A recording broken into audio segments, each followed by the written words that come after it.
Hey guys, Gary Berger from Baltimore Martial Arts Academy in GFT, Maryland. Welcome to Grapple Fit. Our next technique is the Torreando. All right, now Torreando in Portuguese means the bull or the bullfighter. And the idea, behind a bullfighter is you hold your cape and the bull comes in and you step to the side, right?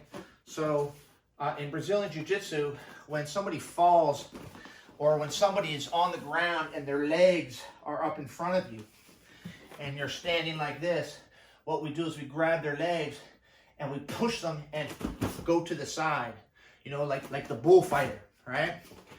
And this exercise is an adaptation of the Torreando, and it's not about technique. I'm not really showing you guys details like how to grab and things like that, but just basically the motion and a distillation of the technique for applications in a conditioning program.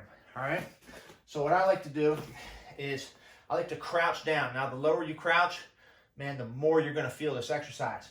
So what I do is I start on the side and I do two shuffles like this.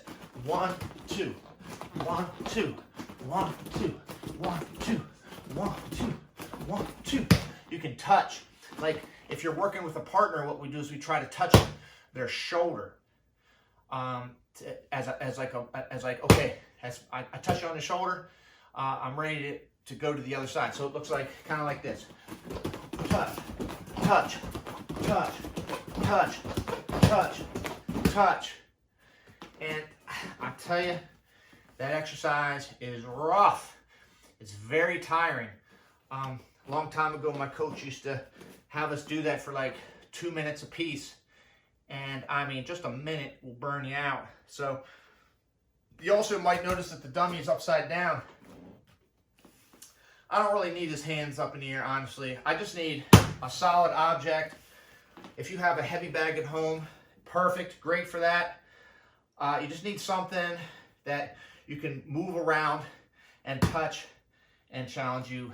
And again, that's the Torreando.